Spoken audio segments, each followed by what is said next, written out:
I want to talk about stress because this week has been a stressful one, no? So I want to talk about stress, specifically stress eating.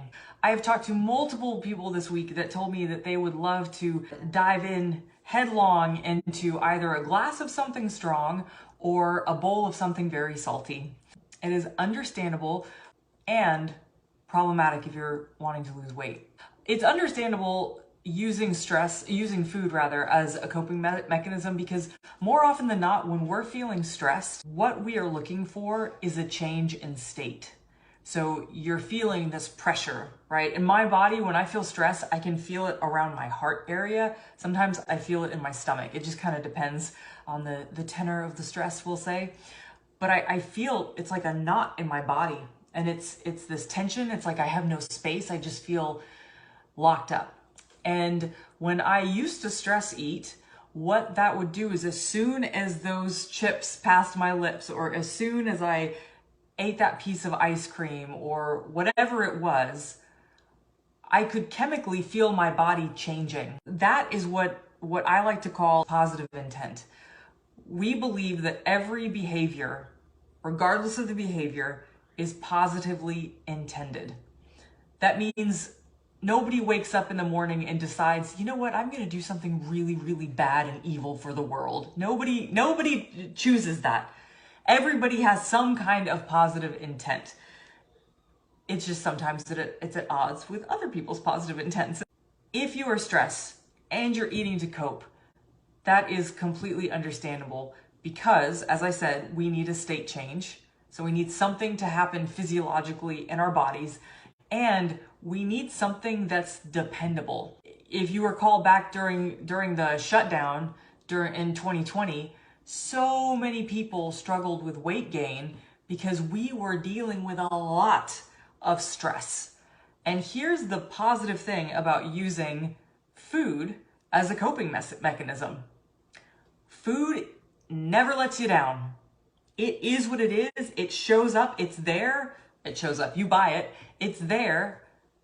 And you always get what you know you're going to get, right?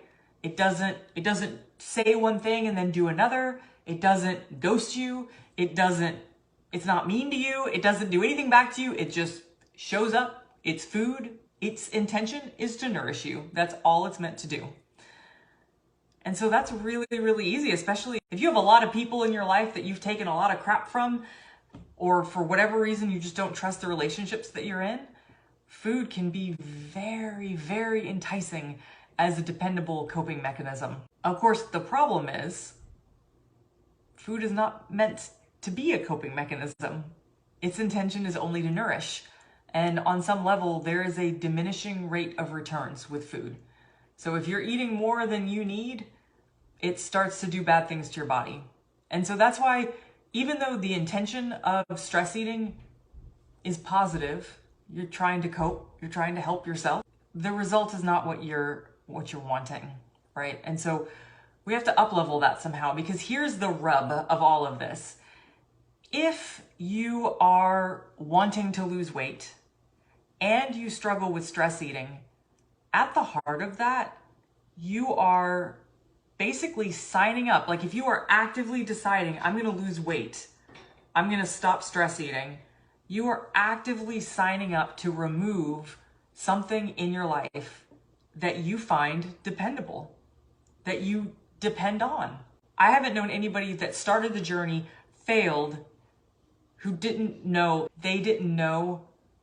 how painful that would be to try and cut something like that out of their life.